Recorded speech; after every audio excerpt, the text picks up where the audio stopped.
Okay.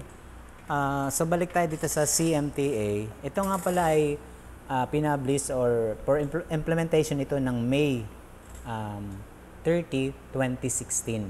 Itong Customs Modernization and Tariff Act. So ang CMTA ay merong 21 na titles. No? Sa bawat titles ay merong mga chapters. At sa bawat chapters ay may mga section. So, yung section na, yun na yung specific na provision ng batas na maaari nating itackle sa mga susunod pa na discussion kung andyan pa kayo, kung mag-subscribe kayo. No? Shout out nga pala sa ating mga nagre-request. No? Siyempre, maganda yung parang through this medium, sumasagot din kayo para nalalaman ko na may nagkaka-interest naman doon sa mga sinasabi ko. No? So, yun naman yun. Kaya, sana mag-comment kayo para masarap lang kasing basahin na pag may mga comment na alam mo na may nakikinig sa'yo at may kabuluhan yung ginagawa mo. Okay. So, isa-isahin natin yung 21. No? Yan lang muna ang topic ko ngayon. No? Yung 21 titles na ito. No? So, sa Title 1, Preliminary Provisions. No? So, syempre, dahil batas ito, yan yung mga makikita mo talaga. No? Ano ba yung title? No? Yan yung makikita mo sa Preliminary Provision. Ano daw yung title nitong batas na ito? No? At sumunod dyan, syempre, may mga, hindi ko na-discuss yung mga, mga chapters nito kasi doon na tayo sa title, no?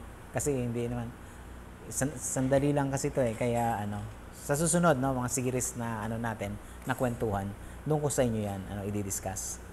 Ngayon, itong title to mismo ito na yung Bureau of Customs. Kanina, title 1, preliminary provision, and then papasok na tayo Bureau of Customs title 2. So sa Bureau of Customs, i-discuss diyan itong kung sino yung mga namumuno sa Bureau of Customs. Sino-sino raw ang ng mga leaders na tulad ng commissioners, tulad ng district collector. Pero hindi ko na rin sa inyo i-detalye na yung mga examiners, hindi na yan. Siyempre doon lang tayo sa upper level nito, yung commissioner.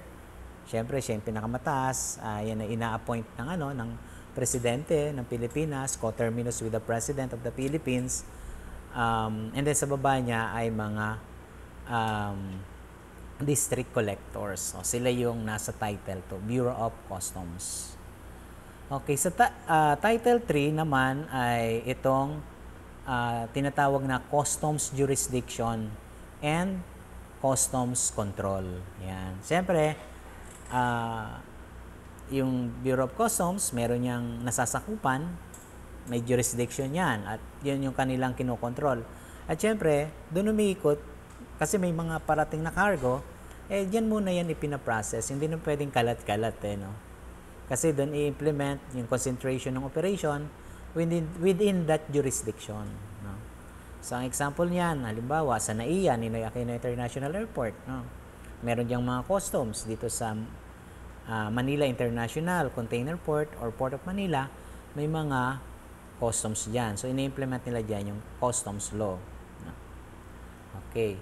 Sumunod, ang Title 4 naman ay Import Clearance and Formalities. So, dito, yung clearance na yung mga kailangan mong isubmit, no? Kailangan mong gawin para ma-cleared mo ang isang importation, no?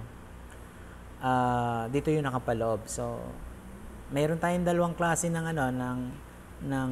madalas na babanggit na klase ng importation, yung tinatawag natin na formal entry at informal entry, no? Yan. So, lang natin, distinguish, no? When you say formal, yan yung value mataas, no? Medyo subject sa duties and taxes. Yung informal subject din ba? Kadalasan kasi sa informal entry, mga lang to, mga samples, gano'n, no? Pero sometimes, depende kasi dun sa lagay ng content, kasi kung talagang informal yan, so magiging exempted yan sa duties and taxes. Pero kasi sometimes may mga situation na ang informal, pwedeng maging subject din ang content sa duties and taxes. So, depende yon kung ano na talaga yung nangyayari dyan sa ano yung mga parating, no? Kasi hindi lang naman isa yung dumarating na goods, no? Marami yan. So, dapat talaga alam ang gagawin dyan, no? Nung broker at nung customs officer, no? Kung ano yung treatment dyan. So, yun ang nasa Title 4.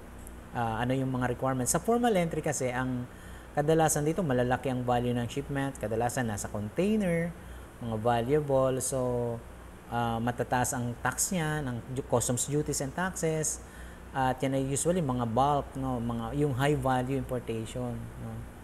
At nasa container. Yan. So, may mga requirement ang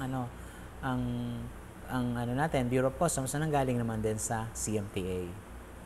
At itong sa formalities na to, sa import clearance na to, ito kadalasan yung nagkakaroon ng mga customs administrative order, no? Yung customs memorandum order, no? Na ang Department of Finance, kasi siya yung pinakang tatay or sabihin natin head ng sa umbrella organization, isang ahensya ng gobyerno na under niya yung Bureau of Customs. Kaya kapag itong may mga patakaran na nililinaw, yan, nag-i-issue ang Department of Finance para sa Bureau of Customs. Then yung Customs, kapag na-receive niya, mag-i-issue naman siya ng Memorandum Order.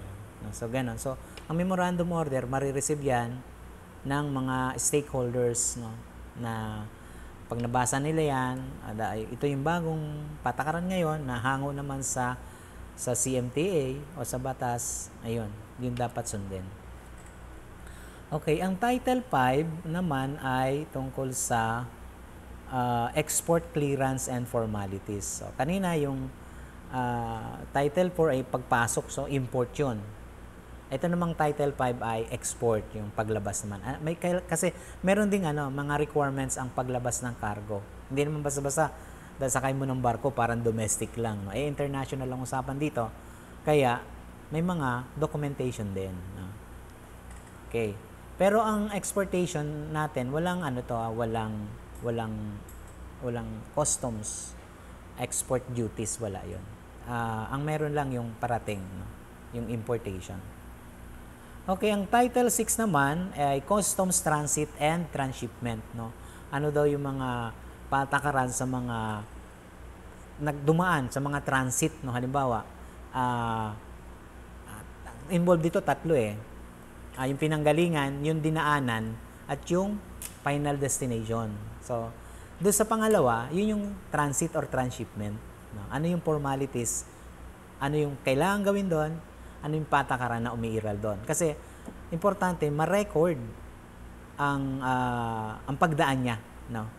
Kasi, syempre, parang tinitrace mo yan saan ba ito dumaan? Kasi pagdating dito, syempre, nagbago na. No? So, dumaan lang to dito sa ganitong port. Iba na. So, dumaan ba talaga? So, may mga ganun na katanungan. At importante rin na may record. Kasi, yung record doon, yun din ang titingnan, no?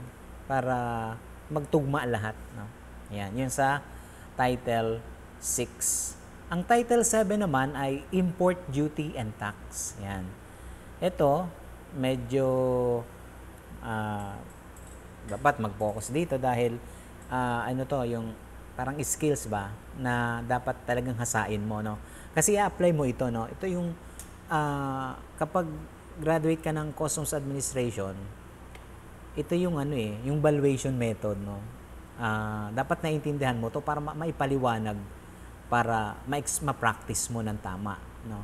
So sa valuation method, kasi may provide na method ang World Customs Organization, which is membro ang Pilipinas doon. So, ganito yung mga method of valuation. Kasi part din yan kasi ng nagiging practice through WTO. So, konektado yan, WTO, WCO. Yan. Okay. So, wait lang.